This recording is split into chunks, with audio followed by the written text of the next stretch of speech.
CUP, les doy la más cordial bienvenida a este nuevo webinar titulado Infraestructura para la conectividad total, avances, brechas y desafíos regionales. La exposición estará a cargo de 5 expertos en esta temática. El ingeniero Ángelo Velarde Criado, director de la carrera de Ingeniería de las Telecomunicaciones de nuestra Casa de Estudios. El ingeniero Cristian Che, vicepresidente de Desarrollo de Negocios de Gilat Perú.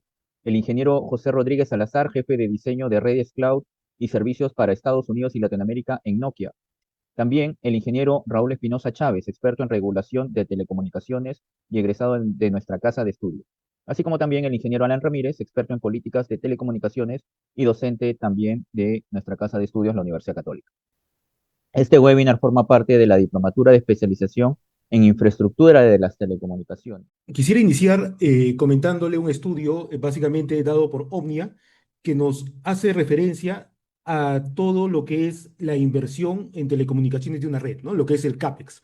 Básicamente ese estudio de Omnia, publicado en el 2023, pero recoge información de cerca de 60 redes de operadores de Asia y Europa, nos habla de que básicamente, por ejemplo, el CAPEX está abordado en un 52% en toda la parte de acceso, un 14% en la parte de transporte, en el núcleo un 4%, en costos de nube 9%, en TI y software un 13%. Básicamente, la idea de esta lámina, y por la cual la traemos a cada presentación, es que el grueso de instalar una red, según lo que nos refiere Omnia, es 52% en el acceso. De la misma empresa consultora internacional Omnia, nos hace referencia ya a lo que es el OPEX, el costo de operación, y nos analiza un comportamiento del año 19 al 23, resaltando principalmente que el OPEX en las redes de telecomunicaciones para el año 23, que cierra el estudio, se disminuyó ligeramente. Y se tiene datos interesantes como, por ejemplo, que el OPEX en infraestructura de red disminuyó 6% gracias a eficiencias de nueva tecnología, es decir, fibra y 5G. También nos resalta en lo referente a OPEX que el OPEX laboral global aumentó en 7.000 millones en ese año 2023. Esto básicamente por temas de presión inflacionaria y el aumento de salarios en el sector técnico. Bien, unos datos interesantes un poco para meternos en lo que es básicamente lo que enfrentan los operadores a la hora de hacer el despliegue de infraestructura. Tenemos un estudio publicado por Ocitel en el cual se encuesta a 61 empresas operadoras, proveedoras de servicios de Internet, en lo cual se les dice cuáles son los mayores obstáculos que enfrentan para poder hacer despliegue. En este caso particular, la encuesta se centró en lo que es tecnología de fibra óptica al hogar.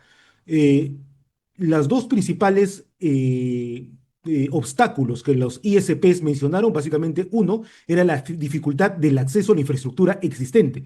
Estamos viendo estos en lo que son ductos, postes, cerrando en las tareas pendientes. Por ejemplo, ahí tenemos dos mapas que pueden visualizar gráficamente.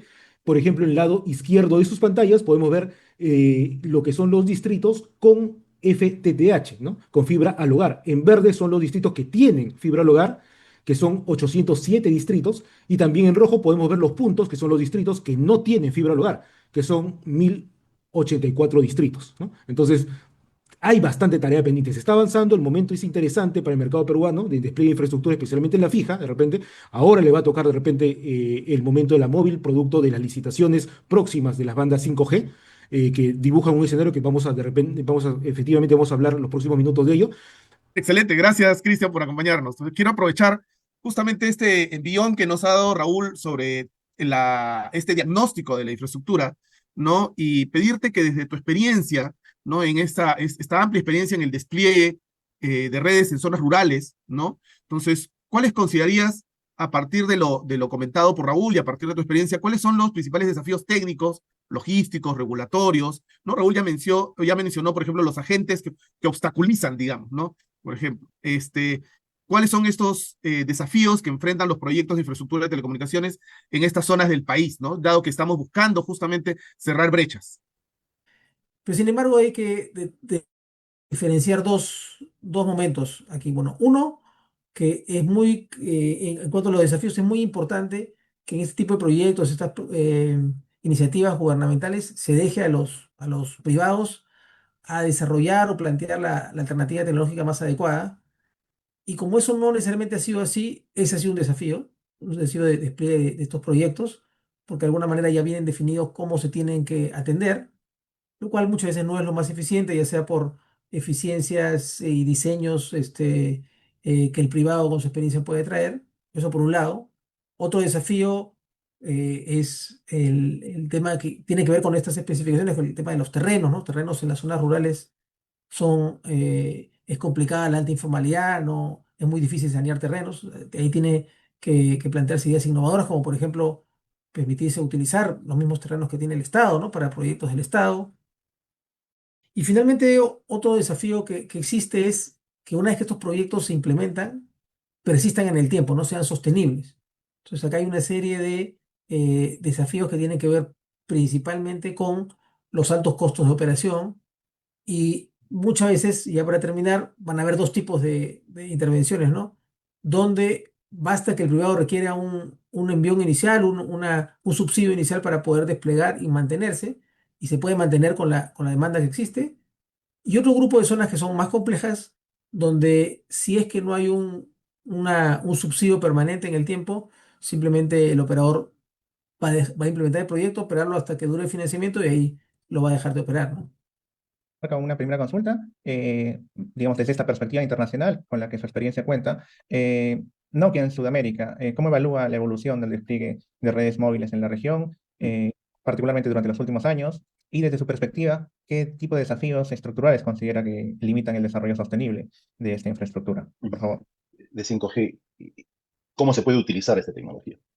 Una de las grandes ventajas de la tecnología en 5G es que ya es un competidor serio para el acceso fijo, por ejemplo, a Internet. Uno de los grandes, eh, uno de los grandes dolores de cabeza es cómo dar acceso fijo, no solamente a los usuarios móviles, pero a los usuarios fijos, a las casas, a los hogares, a los pueblos. 5G ya tiene, 4G lo hacía, pero con mucho más restricciones. En 5G se puede alcanzar velocidades de 500, 800, 900 megas al usuario. Y entonces eso es un competidor serio para desplegar Internet fija, de servicios fijos a las casas, utilizando antenas de 5G y proveyendo un grupo de usuarios de hogares, ¿no? Lo cual es un competidor fijo, como digo, para la parte de acceso a Internet. Y otra de los aspectos importantes, tecnológicamente hablando, es las características que tiene 5G. Una de las características que se está utilizando de manera muy interesante para la parte de negocios y establecer es la parte de lo que se llama network slicing. Network slicing no es más que una división, como rebanada, como una rebanar la Corte, red. ¿no? ¿Me escuchan? Sí, adelante. Ok. Rebanar la red rápidamente y con esto acabo esta parte, y poder determinar o dar servicios muy específicos a cada uno de los diferentes tipos de cliente que se tenga. Entonces, con eso se puede permitir dar accesos para telefonía, para acceso fijo, para acceso móvil, o para ciertas características de requerimientos de latencia baja o de alta sensibilidad al recargo. Entonces, en base a esta necesidad, ¿no? Es que hemos planteado esta diplomatura de especialización en infraestructura de las telecomunicaciones, ¿no? La infraestructura, como sabemos, ya ha mencionado Raúl y nuestros expositores, temas muy importantes. Perú todavía tiene brechas relativamente grandes, de alrededor del 65% en lugares rurales, ¿no? Y 70% carece de servicios móviles. Entonces, además de esta necesidad de cerrar brechas, también se requiere de talento especializado justamente para liderar proyectos, ¿no? Y que esto nos ayude a superar los retos y mejorar la conectividad.